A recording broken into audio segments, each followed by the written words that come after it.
การพุทธานุภาพดำเนินรายการโดยพระธรรมสิติเมธีที่ช่วยเจ้าวาดวัดราชาธิวาสวรวิหาร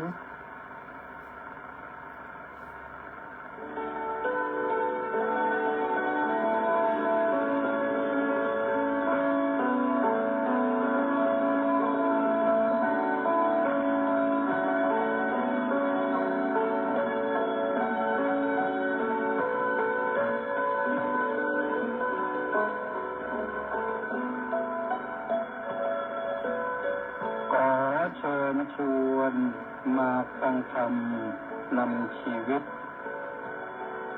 ขัดเกลาจิตบริสุทธิ์ผุดผ่องใสสอนปัญญาบารมีให้จิตใจสุขสดใสเมื่อได้ธรรมนำชีวารายการพุทธานุภาพจัดสรรให้คำบรรยายจากคำพีมีคุณค่าไม่ต้องค้นไม่ต้องอ่านให้เมตตาได้เวลาพร้อมเชิญเ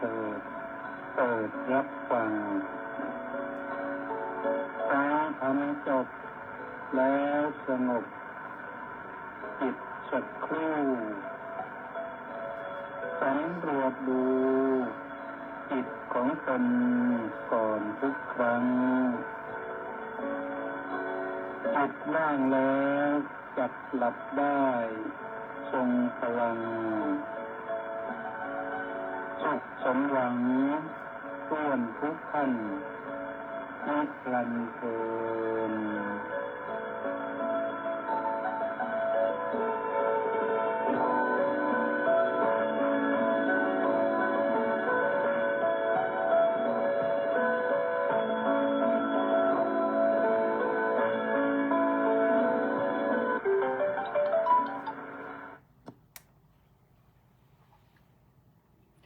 อะระหังสัมมาสัมพุทโธภควาบุตถังภะคะวันตังอภิวาเทมิสวากขาโตภะคะวตาธัมโมธัมมังนะมัสสามิสุปฏิปันโนภะคะวะโตสาวกสังโฆสังฆังนะมามิขอถวายความนอบน้อมแด่พระรัตนตรัยขอคารวะพระเถรานุเถระเจริญสุขสวัสดีสำหรับทุกท่านที่ติดตามสดับรับฟังรายการพุทธานุภาพกับพระธรรมกิตติเมธี ซึ่งวันนี้ก็มาพบกันที่วันพฤหัสบดีที่13กุมภาพันธ์พระพุทธศักราช2568ก็เป็นแรม1 ค่ำเดือน3เดือนมาฆบูชารายการนี้ก็มีให้ฟังกัน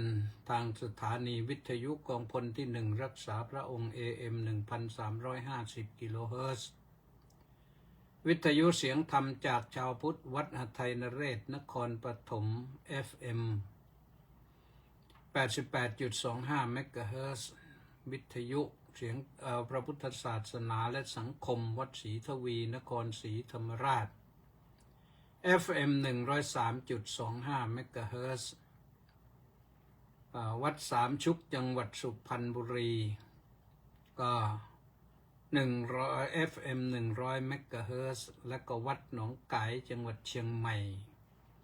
102และ104.5 เมกะเฮิรตซ์เป็น FM พร้อมกันนั้นก็ ส่งกระจายเสียงกระจายภาพไปทาง Facebook ไลฟ์ที่กิตติเมธีตั้งใจฟังด้วยดีก็ย่อมได้ปัญญาผู้ฟังนั้นก็มีเยอะนะอย่างวันนี้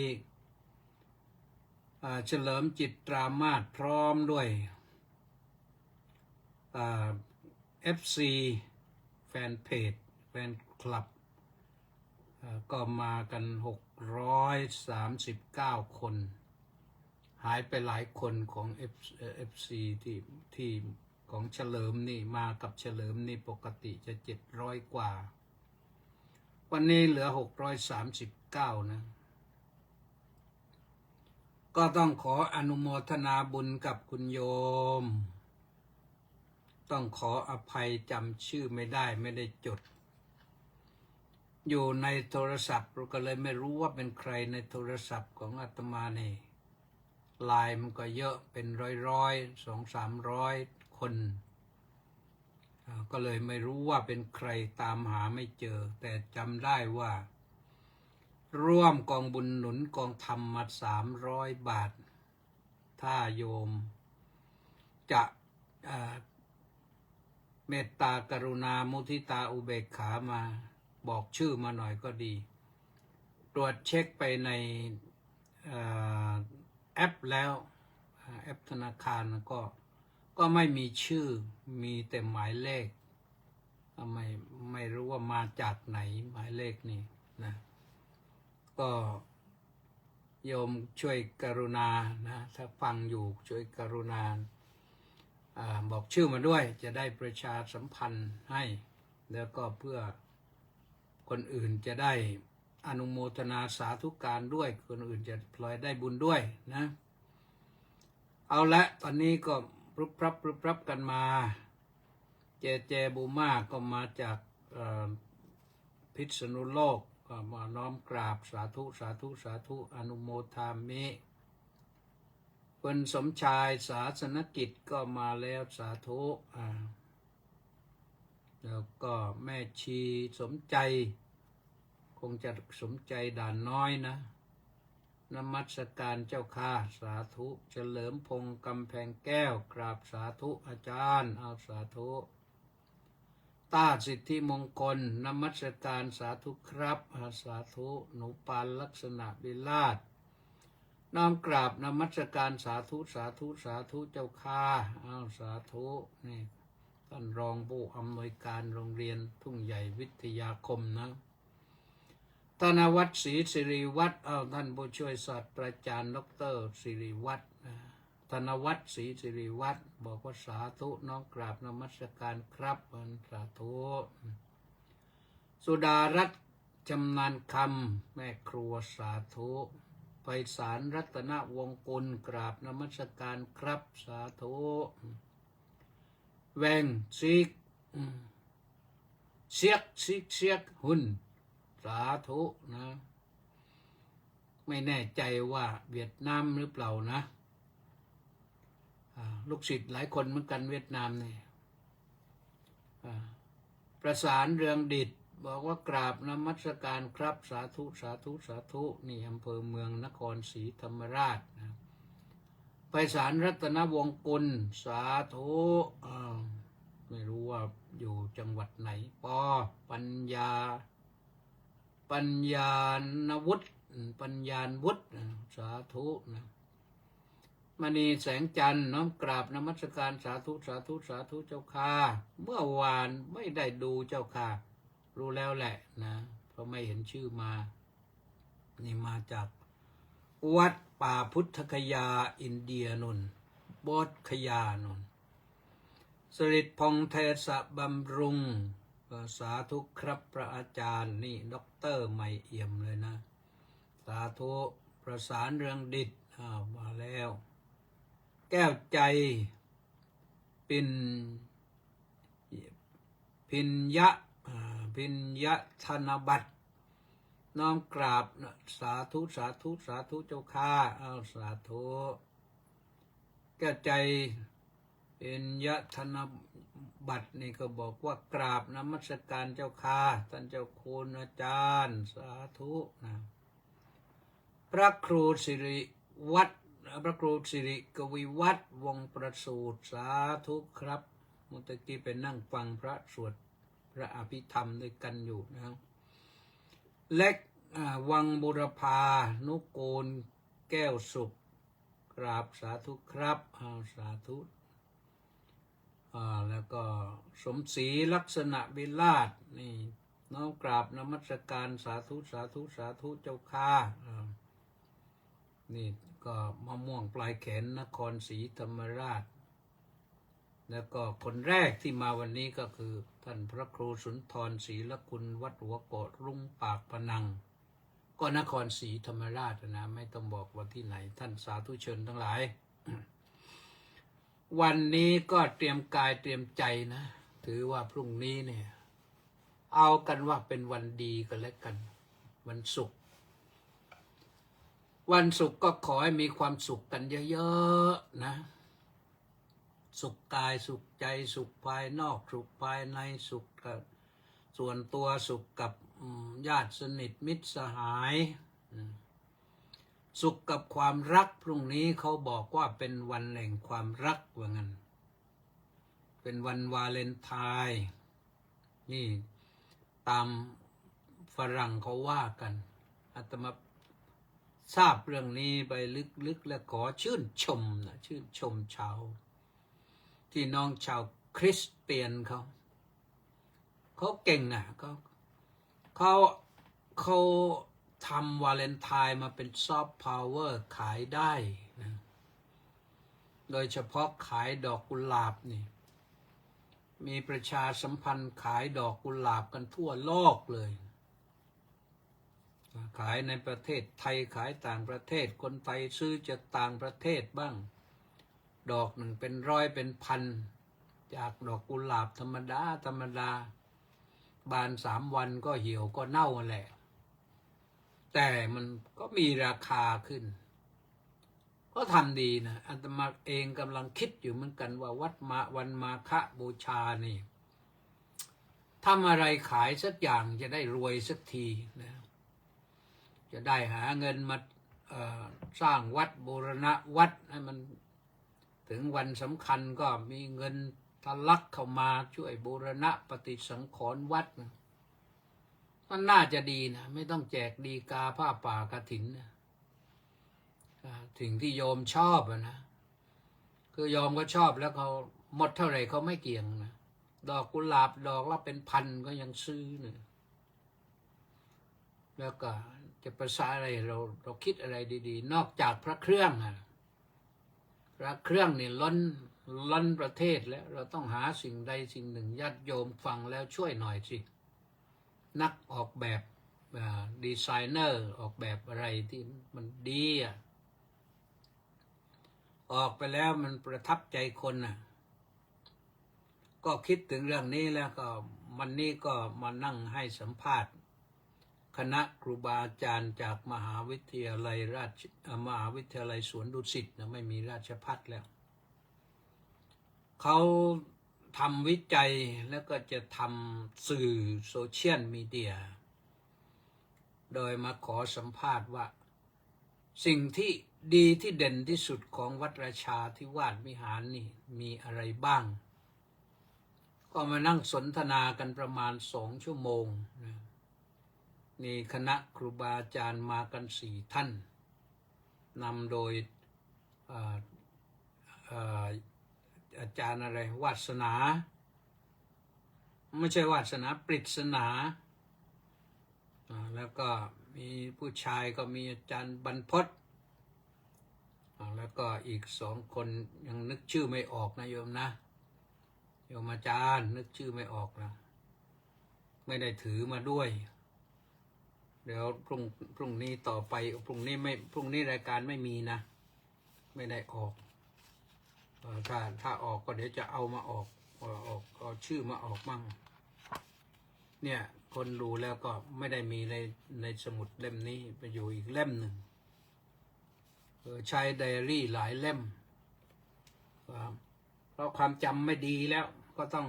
จดเยอะๆนี่จดแล้วก็ยังไม่ได้จำอีกก็ ก็นั่งสนทนากันไปเพราะเขาอยากจะได้สิ่งที่ดีที่เยี่ยมของวัดราชาเนี่ยคุยไปคุยมาเกือบ2 ชั่วโมงแล้วอาจารย์เขาบอกว่าพอแล้วอิ่มแล้วก็เลยถามย้อนไปว่าเอาแล้วอาจารย์ได้แล้วเหรอที่ว่าจะต้องการจะได้แล้วค่ะได้แล้วครับไม่รู้ว่าเราให้อะไรไปบ้างนะก็เอาละถือว่าตั้งใจมาแล้วก็ได้แล้วเรียบร้อยแล้วคงจะได้ติดตามชมกันต่อไปเรื่องของวันสำคัญเนี่ยนะที่จริงเรามีวันสำคัญที่ยิ่งใหญ่มากๆนะวันมาฆบูชานี่เริ่มแรกของปีนี่ก็เป็นวันมาฆบูชานะและต่อไปที่ยิ่งใหญ่มากอีกก็คือวันวิสาขบูชาโน่นขึ้น15 ค่ำเดือน 6พอขึ้น15 ค่ำเดือน 6แล้วก็เลยไปอีก7 วันไปถึงวันที่8ก็เป็นวันอัฐมีบูชาอันนั้นเป็นวันถวายพระเพลิงพระพุทธสรีระนะก็มีเหตุอัศจรรย์เยอะแยะเลยแล้วก็ต่อไปก็เป็นวันอาสาฬหบูชาอาสาฬหบูชาก็คือวันก่อนเข้าพรรษา1 วันคือวันขึ้น15 ค่ำเดือน 8เข้าพรรษานั้นวันแรม1 ค่ำเดือน 8อาสาฬหบูชาสำคัญอย่างไรเป็นวันที่พระพุทธองค์ได้ทรงตัดสินพระทัยเดินทางไปแล้วก็ได้แสดงพระธรรมเทศนากันแรกแล้วก็ได้ประสบความสำเร็จตามที่มุ่งมา่ปรารถนาคือผู้ฟังได้บรรลุธรรมคำว่าบรรลุธรรมมันก็คือได้เห็นธรรมเหมือนที่พระองค์เห็นแล้วท่านผู้นั้นก็ได้ขอบรรพชาอุปสมบททั้งที่ทีแรกก็คัดค้านไม่เอาด้วยนะท่านนั้นก็คือท่านหลวงพ่อโกนทัญญะเป็นโกนทัญญะฤาษีอยู่ตอนนั้นอาวุโสกว่าพระพุทธเจ้านะเป็นผู้ที่เคยทำนายทายทักพระลักษณะสมัยที่พระพุทธองค์นั้นยังมีพระชนมายุ5 วัน5 วันทำนายทายทักพระลักษณะแล้วก็ขนานพระนามว่าสิทธัตถะในวันนั้นก็ปรากฏว่าเห็นแล้วว่าลักษณะนี้คนถ้าออกบวชต้องได้บรรลุธรรมขั้นยิ่งใหญ่แน่เป็นครูของโลกเป็นศาสดาเอกของโลกแน่แต่คิดว่าถ้าอยู่ทันก็จะออกตอนท่านออกบวชก็จะขอออกบวชตามแล้วก็เป็นไปได้จริงๆเมื่อพระพุทธองค์มีพระชนมายุ29ก็เสด็จออกผนวดทีนี้พระชนมายุ29นี่โกนทัญญะนี่ไม่แน่ใจว่าจะได้เป็นโหรหลวงผู้ยิ่งใหญ่ที่ได้รับการคัดเลือกมาอย่างน้อยก็25อายุนะเก่งมากๆนะได้รับการคัดเลือกพราหมณ์108คัดเลือก8 คนให้มาทำนายทายทักพระลักษณะโกนทัญญะเป็นพราหมณ์หนุ่มที่สุดเลยและในที่สุดก็ทายพระลักษณะฟันธงด้วยว่าเจ้าชายนี่ต้องออกบวชแน่นอนไม่ครองราชย์แน่นอนออกบวชแน่นอนแล้วก็เตรียมพร้อมอยู่เพราะรู้ข่าวว่าเจ้าชายสิทธัตถะเสด็จออกผนวดก็ออกบวชตามเลยพร้อมเลยลูกของพราหมณ์อีก8 คนแต่มากัน4ลูกคนอื่นอาจจะไม่มีลูกชายก็ได้นะหรืออาจจะออกบวชตามภายหลังก็ได้แต่ชื่อไม่ปรากฏก็ที่ปรากฏก็คือโกนทัญญะวัปปะพัทธิยะมหานามะอัสสชิ5 ท่านบวชเป็นฤาษีเหมือนพระพุทธเจ้าก็บวชเป็นฤาษีเมื่อก่อนนะแต่หาไปศึกษาไป เรียกว่ากี่สำนักในสมัยนั้นที่มีอยู่ที่มีชื่อเสียงโด่งดังเข้าไปศึกษาหมดจบแล้วปรากฏว่าคว้าน้ำเหลวเลยต้องลาครูบาอาจารย์เหล่านั้นไปตั้งสำนักฝึกเองที่นอนเขตเมืองราชคฤห์นนไปตั้งฝึกเองก็ฝึกอย่างยิ่งกว่าที่เคยฝึกอีกมันก็ไม่ได้ก็ต้องเปลี่ยนฝึกใหม่เปลี่ยนวิธีฝึกจากฝึกทรมานร่างกายก็มาฝึกทางจิตพอฝึกทางจิตนี่มันไม่เหนื่อยเหมือนกับฝึกทางกายแล้วไม่ต้องใช้อะไรมากในที่สุดก็ใช้ลมปราณเนี่ยใช้ลมหายใจเข้าหายใจออกในกำหนดอานาปานสติอันนี้ทำให้พระองค์ได้ประสบความสำเร็จตามที่มุ่งมา่ปรารถนาคือค้นพบทางแห่งความพ้นทุกข์ซึ่งพอพบแล้วนี่พระองค์ก็ประกาศว่าเป็นพระพุทธเจ้าแล้วก็เริ่มแสดงธรรมจะต้องตามไปแสดงแก่ปัญจวัคคีย์นั่นแหละท่านเดินทางหนีไป250 กิโลเมตรนะก็ไปเจอทีแรกก็ท่านทั้งห้านั้นไม่ต้อนรับเพราะเห็นว่าพระองค์เปลี่ยนจากการฝึกทรมานร่างกายไปฝึกจิตชนิดมันไม่ใช่แล้วคิดว่าไม่ใช่ทางแล้วพระพุทธเจ้าต้องใช้พระวาทะเด็ดขาดว่าท่านเคยได้ยินว่าเราพูดว่าได้บรรลุธรรมแล้วไหมที่คบกันมาเนี่ยกี่ปีเนี่ยท่านเหล่านั้นหยุดนิ่งเลยก็เลยตั้งใจฟังธรรมจักรกับปวัตตนสูตรเมื่อวานในพระสงฆ์ก็สวดกันทั่วประเทศเลยธรรมจักรกับปวัตตนสูตรเนี่ยเทศจบโกณทัญญะก็ได้ดวงตาเห็นธรรมและขอบวชเป็นภิกษุรูปแรกในพระพุทธศาสนาถามว่าพระพุทธเจ้าทำอะไร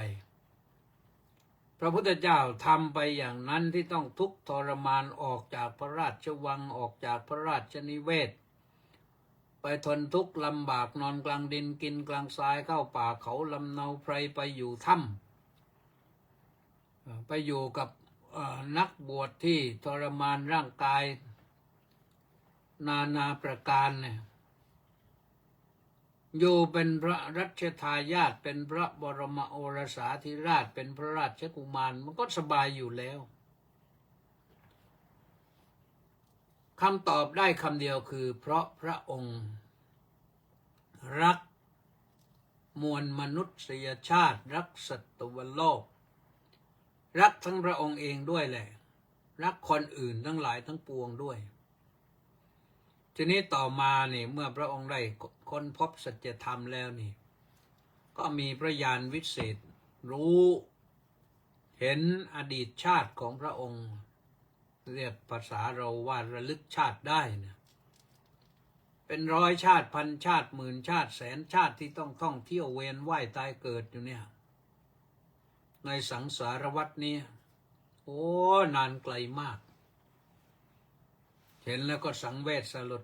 พระไทยเลยว่าโอ้อเนกชาติสังสารังสันทาวิสังอนิปิสังนะเราต้องท่องเที่ยวอยู่ในภพน้อยภพใหญ่ยาวไกลมากเพราะอะไรมาเป็นเหตุนะก็เพราะกิเลสตัวเดียวคืออวิชชาความโง่ความไม่รู้มันมาปิดบังตาไม่ให้เห็นสัจธรรมแค่นั้นพระองค์ยังไม่พอนะบำเพ็ญเพียรต่อไปอีกบำเพ็ญเพียรทางจิตจนกระทั่งว่ายามดึกจึงได้เห็นสัตว์โลกอื่นๆนอกจากพระองค์เองว่าต้องท่องเที่ยวเวียนว่ายตายเกิดอยู่เหมือนกันวุ่นไปหมดจ้องสำรวจดูแล้วโอ้ทุกชีวิตนี่มันเป็นไปตามกรรมของตนกรรมที่ตนสร้างไว้สร้างกรรมไว้ชาติหนึ่งไม่รู้ต้องให้บังเกิดผลไปกี่ภพกี่ชาติ อย่างเราท่านทั้งหลายที่มาเกิดเป็นมนุษย์เนี่ย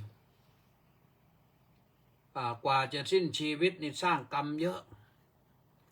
คนสร้างกรรมชั่วกรรมบาปก็สร้างเยอะ คนสร้างกรรมดีก็สร้างเยอะ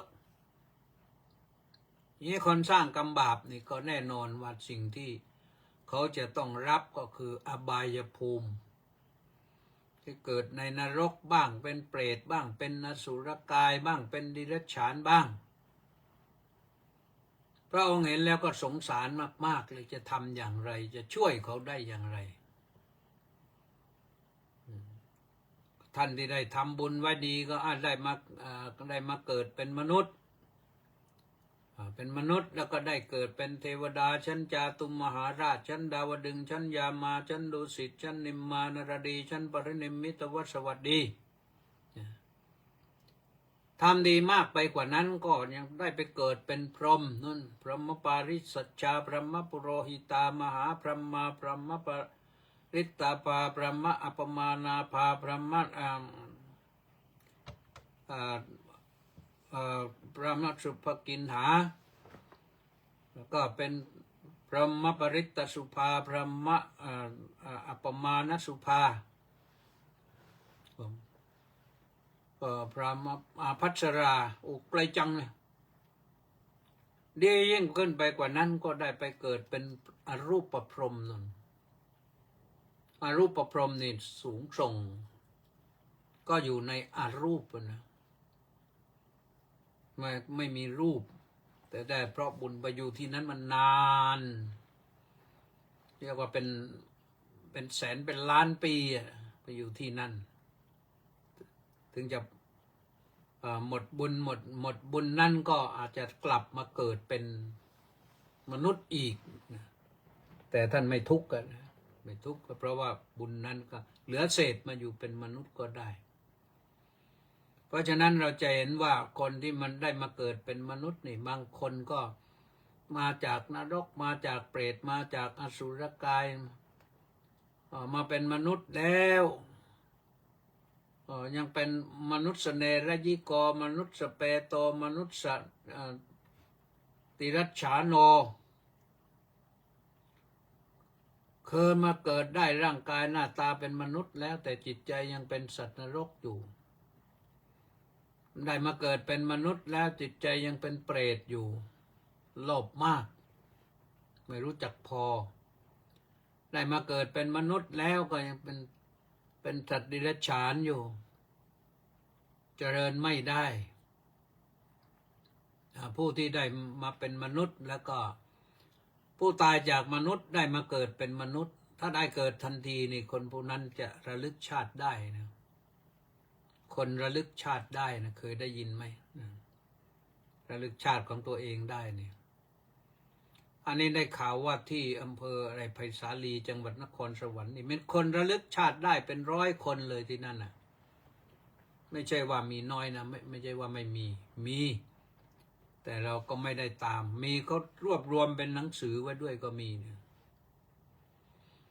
เป็นมนุษย์แล้วแต่จิตใจประเสริฐสูงส่ง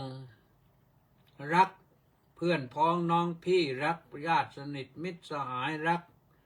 มนุษย์ร่วมโลกโดยกันรักสัตว์ดิรัจฉานคนนี้ก็มีจิตใจสูงส่งมาก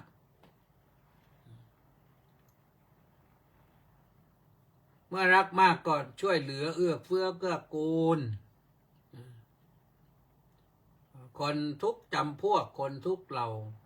คนตกทุกข์ยากได้ยากคนพวกเหล่านี้ก็ช่วยเหลือเอื้อเฟื้อเกื้อกูลคนที่เสมอกันก็มีน้ำจิตน้ำใจรักกันก็เป็นมิตรกันคนที่มีอะไรมีบุญมากกว่าก็รักท่านเหล่านั้นในฐานะเป็นที่เคารพนับถือนี่อย่างนี้อยู่เพราะฉะนั้นความรักเนี่ยในตามแนวพระพุทธศาสนานั้นถ้าเราดูจากพระพุทธเจ้านะที่ต้องทุ่มเทเสียสละนั่นแหละเราเอากันว่าย้อนไปตั้งแต่พระเวสสันดรนะรักมวลมนุษยชาติรักชาวกลิงคราชนะ เขามาขอช้างมงคลก็ให้ไปเพราะเห็นว่าเขาตกทุกข์ได้ยากอยู่ในบ้านเมืองเกิดข้าวยากหมากแพงแห้งแล้งอาจจะเกิดโรคระบาดไม่รู้โควิด-19 หรือว่าอาหิวาตกโรคก็มาขอให้จนกระทั่งว่าชาวบ้านที่ใจไม่กว้างเหมือนพระองค์นะก็โห่ไล่เลยไปฟ้องร้องพระเจ้ากรุงสนชัย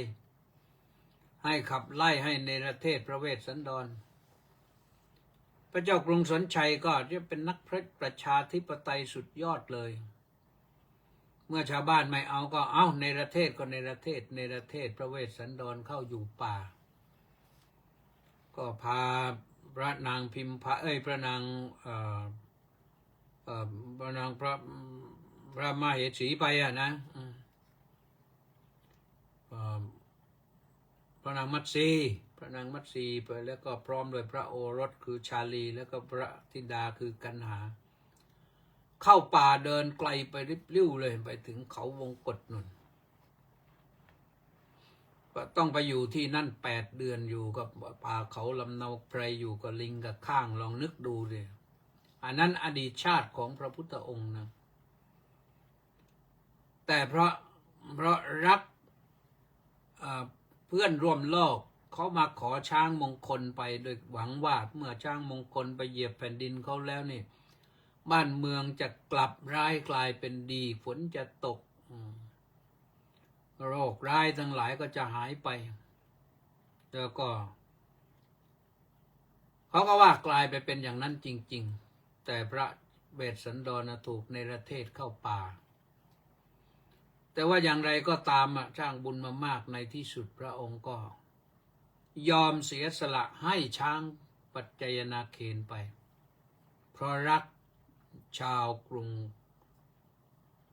ชาวเมืองกาลิงคะแต่ในที่สุดเมื่อมันให้ไปแล้วก็บ้านเมืองของกรุงศรีพีก็ไม่ได้มีเหตุการณ์อะไรเสียหายพระเจ้ากรุงสนชัยก็จัดทัพไปรับพระองค์พระเวสสันดรมาจากป่าพร้อมด้วยพระนางมัตสีเข้ามาครองเมืองได้เรียบร้อยหลังจากนั้นพระองค์ก็ครองราชย์มาด้วยดีมีแต่โรงทานสมัยนั้นเราต้องมีโรงทานหลังจากครองราชย์ไปแล้วเสด็จสวรรคตแล้วก็ไปถือกำเนิดเกิดเป็นสันดุสิตเทพบุตรนนสูงนะสวรรค์ชั้นเทพชั้นดุสิตนะสูงเริ่มจากอะไรจาตุมหาราชดาวดึงยามาดุสิตเนี่ยไปชั้นที่4นู่นก็อยู่ไปก็สมควรแก่การนะเพื่อนเทพบุตรก็มาแจ้งมาเชิญได้แล้วท่านไปอุบัติเป็นมนุษย์ได้แล้วบารมีแก่กล้าแล้วสำรวจดูแล้วมันก็เป็นจริงๆก็เลยจุติคือเคลื่อนจากจุติแปลว่าเคลื่อนนะจากดุสิตพิภพก็มาอุบัติในพระครรภ์แห่งพระมารดาพระนางสิริมหามายาอุบัติมาก็บารมีที่บำเพ็ญมาทั้ง10 อย่างดานังสีลังจเนกขัมมังปัญญาวิริยขันติจัสัจจาทิฏฐานเมตตาจะอุเบกขาดัสสะบารมีเนี่ยแต่คือบารมี10ทานบารมีศีลบารมีเนกขัมมะบารมีปัญญาบารมีวิริยะบารมีขันติบารมีอะไรอีกโยมสัจจะบารมีอธิษฐานบารมีเมตตาบารมีอุเบกขาบารมีเมตตาพระองค์บำเพ็ญมากแล้วก็เป็นอุปนิสัยที่รักเพื่อนร่วมโลกมาคำว่าเพื่อนร่วมโลกนี่ไม่ได้หมายความว่าเป็นมนุษย์อย่างเดียวนะผู้มีลำปราณทุกชนิดเป็นสัตว์พระองค์ก็มีความรักปรารถนาดีแก่ท่านเหล่านั้นจึงแผ่เมตตาหลังจากตรัสรู้แล้วพระองค์ก็แนะนำให้เราแผ่เมตตากัน ให้เรามีเมตตาธรรมประจำใจเยอะๆอย่าไปคิดอิจฉาริษยากันอย่าไปคิดทำร้ายกันคิดมอบความรักให้แก่กันแล้วพระองค์เองเมื่อได้ตรัสรู้พระอนุตตรสัมมาสัมโพธิญาณแล้วเนี่ยคือตรัสรู้เป็นพระพุทธเจ้าแล้วเนี่ยก็ด้วยความรักสัตว์โลกแหละเสด็จท่องเที่ยวไปเผยแผ่ธรรมตลอดพระชนมชีพ45 ปีนี่ไม่เป็นว่างเลย45 ปีแห่งการทรงพระชนอยู่นะไม่ได้เว้นว่างเลยทุกปีจะแสดงพระธรรมเทศนาหลังจากเทศโปรดปัญจวัคคีย์บรรลุอรหันต์แล้วเทศโปรดพระยศพร้อมด้วยเพื่อนอีก55เป็น60เป็นพระอรหันต์61องค์ทั้งพระองค์ด้วย ตรัสสั่งเลยภิกษุทั้งหลายเราทั้งหลายเป็นผู้พ้นแล้วจากบ่วงทั้งที่เป็นทิพย์ทั้งที่เป็นของมนุษย์คือไม่ติดอยู่ในบ่วงเรานะคือบ่วงกามคุณนะก็เธอจงไปประกาศพระศาสนามันมีความงามในเบื้องต้นท่ามกลางและที่สุดคืองามด้วยศีลงามโดยสมาธิงามด้วยปัญญาแต่เธออย่าไปทางเดียวกันสองท่านนะไปทางหนึ่งวันมองวันเวเลยแล้วก็เพื่ออะไรเพื่อประโยชน์แก่ชนเป็นอันมากเพื่อความสุขแก่ชนเป็นอันมากเพื่อเกื้อกูลแก่ชนเป็นอันมากเพื่ออนุเคราะห์ชาวโลกเหตุผลที่ให้ทำอย่างนี้เพราะท่านเหล่านั้นนะท่านบรรลุพระอรหัตผลหมดแล้วท่านก็ไม่ต้องทุกข์เพราะการเวียนว่ายตายเกิดอีกแล้วจบชาตินี้คือท่านจบอย่างมีความสุขเรียกว่าแฮปปี้เอนดิ้งทุกท่านทุกคนเนี่ยแม้เราเองก็จะไปยังตำบลอุรุเวลาเสนานิคมเพื่อแสดงธรรม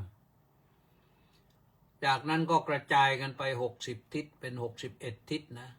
จากพาราณสีนะแล้วก็พระองค์ก็ไปเทศโปรดภัททวัคคีย์30 ท่านให้ได้บรรลุธรรมขอบวชหมดเสด็จตรงไปยังตำบลอุรุเวลาโปรดเทศโปรดชดิน3 พี่น้องอุรุเวลกัสสปะนาทีกัสสปะขยากัสสปะพร้อมด้วยบริวารเป็นจำนวนพันเทศในท่านเหล่านั้นบรรลุธรรมด้วยอาทิตตปริยายสูตรเมื่อท่านเหล่านั้นบรรลุหมดแล้วก็พากันไปโปรดพระเจ้าพิมพิสารพระเจ้าพิมพิสารได้รับทราบข่าวก็เสด็จออกมาต้อนรับนั้นก็มาพร้อมด้วยข้าราชบริพารเป็นจำนวนตามคัมภีร์ท่านบอกว่าเป็นจำนวนแสนเรียกว่าประกาศทั้งเมืองราชคฤห์พระพุทธองค์ก็เทศให้ฟังจนท่านเหล่านั้นก็ได้บรรลุธรรมกันหมดอาตมาเคยคิดว่าพระพุทธเจ้านี่คนเป็นจำนวนพันคนเป็นจำนวนแสนเทศอย่างไรให้ได้ยินกันเพราะสมัยนั้นมันไม่มีลำโพงไม่มีอะไรคิดไปคิดมาก็เพราะเหตุว่าพระองค์นี่มีพระสัพพัญญุตญาณและก็มีอภิญญาญาณสามารถที่จะเทศให้ใครฟังเท่าไหร่ก็ได้โดยไม่ต้องใช้เครื่องเสียงไม่ต้องกลัวว่าสายไฟมันจะหลุดอะไรต่างๆให้เข้าหูเข้าโสตประสาทของคนเหล่านั้นได้พร้อมกันท่านเหล่านั้นก็พอได้ฟังแล้วก็ตาลุกวาวเหมือนกันได้บรรลุธรรมพระเจ้าพิมพิสารก็โปรดมากเลยนิมนต์ไปประทับที่ในเมืองโดยสร้างเวฬุวันซึ่งเดิมทีก็เป็นสวนบรรณอุทยานเป็นที่ให้เหยื่อแก่กระแต ยกให้เป็นวัดเลย เรียกว่าวัดเวลุวันเวลุวนารามนั่นแหละท่านทั้งหลายแล้วต่อจากนั้นเนี่ยปักหลักอยู่ที่นั่นแสดงพระโอวาทปาติโมกข์ที่นั่นนะที่เวลุวันนะอาตมาภาพเองเคยไปถึงหลายรอบก็ไปสวดพระโอวาทปาติโมกข์ให้เพื่อนฟังนะเพื่อนพระบ้างให้โยมฟังบ้างก็ไปมาหลายรอบแล้วนับไม่ถ้วนแล้วเมื่อมาลืมนับเลยนะแต่นับก็คงนับถ้วนแหละแต่เนื่องจากว่าตอนไปเรียนอยู่ที่อินเดียเนี่ยไปบ่อยที่อื่นไม่ค่อยได้ไปชื่นชมอินเดียนักจะไปชมพุทธสถานไม่ว่าพุทธคยาไม่ว่าเมืองราชคฤห์ไม่ว่าภูเขาคิชกูฏนาลันทาอะไรต่างๆอาตมาจะไปบ่อยไปอยู่2-3 ปีนี่ก็ไปหลายครั้งแล้วตอนหลังกลับมาแล้วก็ยังไปอีกเพราะมีความรู้สึกว่าไปนมัสการสังเวชนียสถานนี่มันได้บุญอยู่ได้บุญจริงๆไปมาก็เยอะนะถิ่นแถบนี้เอเชียนี่เอเชียตะวันออกเฉียงใต้นี่ไปเกือบหมดแล้วแหละทั้งกัมพูชาทั้งลาวทั้งเวียดนามทั้งพม่าทั้งมาเลเซียอินโดสิงคโปร์ไปออสเตรเลียนิวซีแลนด์ไปศรีลังกาเนปาลแถวนี้ก็ไปเยี่ยมมาหมดแล้วไปถึงประเทศจีนแล้วเกาหลีญี่ปุ่นก็ไปมาแล้วอเมริกานี่ไปมาเป็น10 ครั้งเยอรมนีก็ไปมาแล้วเบลเยียมก็ไปมาแล้วเนเธอร์แลนด์ก็ไปมาแล้วรัสเซียก็ไปมาแล้วท่านวลาดิเมียร์ปูตินนั่นตอนที่ท่านวลาดิเมียร์ปูตินเป็นประธานาธิบดีแล้วนี่แหละไปเมื่อสัก3-4 ปีที่แล้วนี่นอนไปสุดๆไปถึงเซนต์ปีเตอร์เบิร์กเหนือสุดของรัสเซียนะตั้งใจว่าจะไปนั่งรถไฟใต้ดินรัสเซียเขาบอกว่ามันสวยมากเราก็ไปดูเสียก็ได้ดูไปญี่ปุ่นก็ได้ดูอีกแบบหนึ่งไปปักกิ่งก็ได้ดูอีกแบบหนึ่งไปเซินเจิ้นก็ได้ดูอีกแบบหนึ่งไปเสือเถาก็ได้ดูอีกแบบหนึ่งไป12 ปันนาก็ได้ดูอีกแบบหนึ่งไปก็ไปจีนก็ไปหลายครั้งเนี่ยนะก็ไปดูเขาล่าสุดที่ไปต่างประเทศคือไปสวิตเซอร์แลนด์เขาว่ามันแดนสวรรค์นะแดนสวรรค์จริงบ้านเมืองเขาสูงแล้วก็เขาพาไปนอนครูบุตรพาไปชมยอดภูเขาหิมะนี่ไปชิมอาหารฟองดูนะฟองดูเราไม่เรียกฟองดูเราเรียกว่าอาหารลองดูนะก็ไปทำห้องอาหารไว้บนสุดยอดเลยแล้วก็มันมีเครื่องมอเตอร์นะให้เรานั่งแล้วก็หมุนไปดูรอบไปนั่งบนยอดสุดๆของภูเขายอดหิมะนะดูว่ามันเป็นอย่างไรก็รู้สึกว่ามื้อหนึ่งเป็นพันนะแต่มื้อเป็นพันนะมาสู้อาหารสตรีทฟู้ดบ้านเราไม่ได้รสชาติมันสู้อาหารสตรีทฟู้ดบ้านเราไม่ได้แต่ก็ไม่ได้ว่าอะไรแหละเพราะเขานิยมอย่างนั้นเราก็ต้องยอมรับสภาพฟองดูแต่เราไปเรียกว่าลองดูนะอาจารย์นวลราหงษ์อาจารย์บุตรฟังอยู่หรือเปล่าถ้าฟังก็ถ้าผิดก็ท้วงติงได้นะเพราะพระพุทธเจ้ารักเราอาตมาภาพเองนี่ถือว่าพระพุทธเจ้ารักอาตมาภาพนะเป็นเหตุให้อาตมาภาพนี่ได้ออกจากบ้านแล้วก็ได้ไปดูมาทั่วโลกนี่เพราะอะไรเพราะพระพุทธเจ้ารักเราคนหนึ่งแหละนะนี่รักของพระพุทธเจ้าเนี่ยที่จริงพระพุทธเจ้าสอนเรื่องความรักหลายอย่างเหมือนกันนะรักเป็นสิเนหาก็รักเป็นสิเนหานี่มันเป็น มันคล้ายๆกับอะไร มันเป็น craving เป็น craving ก็คือความรักนะก็เป็นตัณหานะ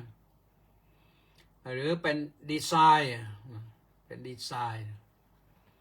ก็รักอยากจะได้รักอยากจะเอาอย่างนั้นนะรักเห็นแก่ตัว นี่เป็นห่วงลูกหลานเหลนหลนทั้งหลายทั้งปวงนี่นะพอถึงวันแห่งความรักแล้วโอ้ยมอบดอกไม้กันอุตลุดเลยดอกกุหลาบแพงเท่าไหร่ก็ซื้อแต่แล้วก็ไปเที่ยวกันไปเสียคนเสียของเสียตัวเสียความบริสุทธิ์ไปมันดีเหรอดีแน่เหรอที่เป็นอย่างนั้นนี่พูดกันตรงๆนะพระพูดอ้อมค้อมไม่ดี ไม่เห็นด้วยที่จะเป็นอย่างนั้นเรารักก็ได้ไม่มีปัญหาหรอกรักกันดีกว่าเกลียดกัน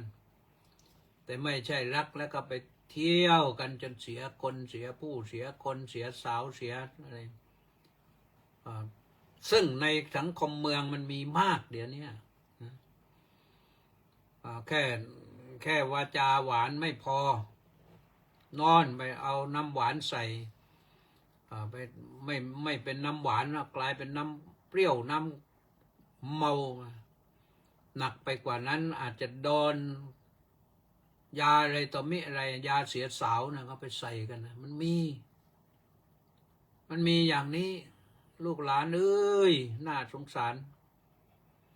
ความดื่มเข้าไปแล้วมันหมดสติลืมตัวใครจะทำอะไรก็ได้เนี่ยมันใช่เหรอพ่อแม่เลี้ยงมาสักขนาดไหนเหนื่อยยากลำบากมาขนาดไหนที่เรามา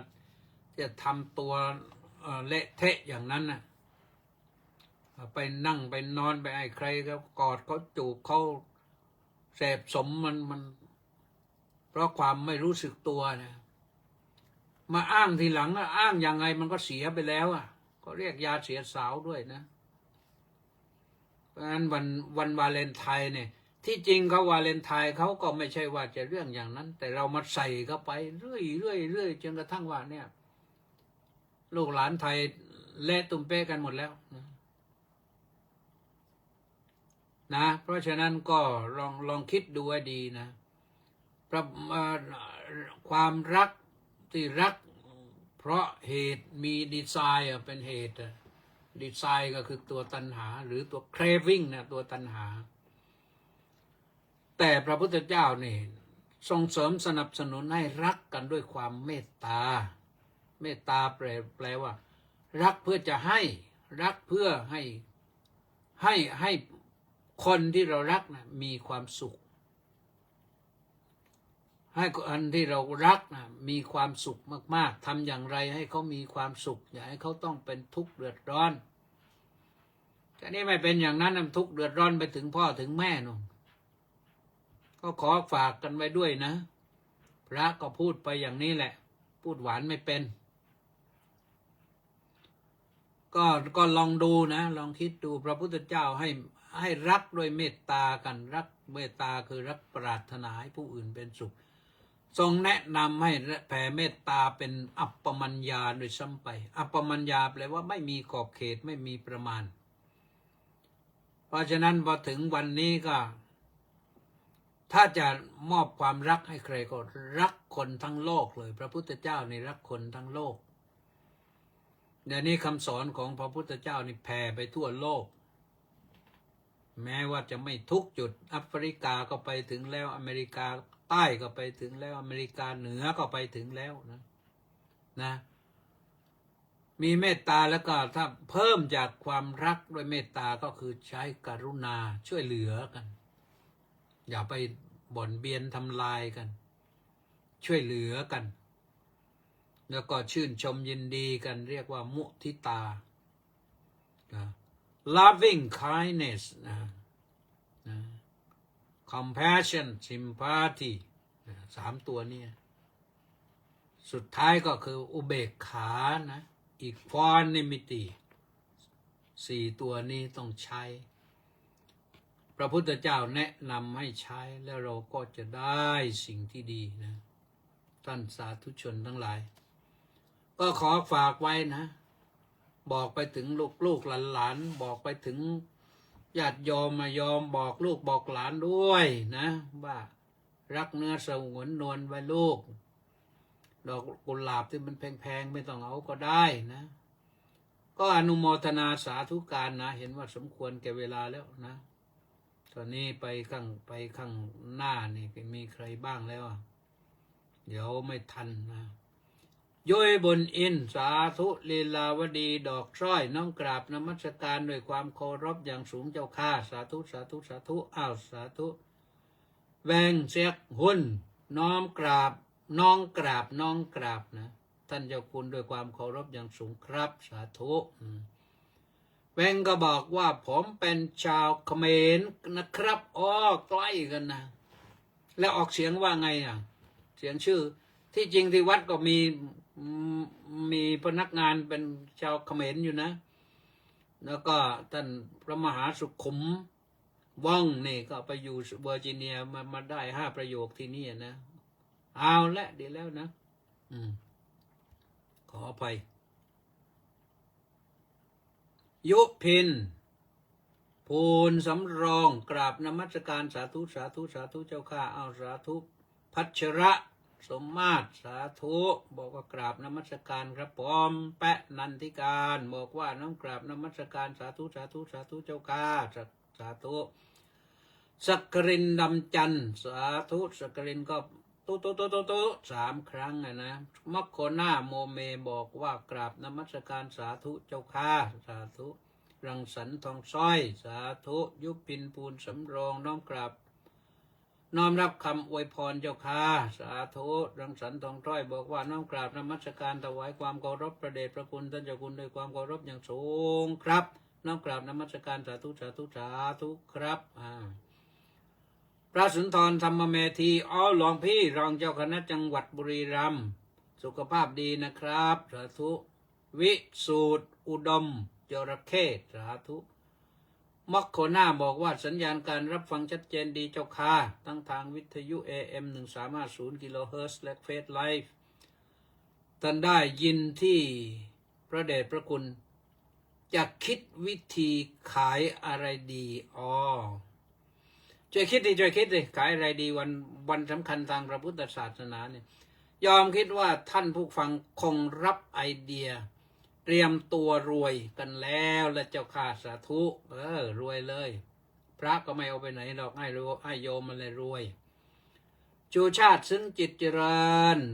สาธุสุนทรก็สาธุครับชูชาติซึ่งจิตเจริญบอกว่ากราบนมัสการท่านเจ้าคุณอาจารย์ด้วยความเคารพอย่างสูงสาธุเนตตี้แก้วแดงสาธุสายน้ำทานรินสาธุสาธุสาธุ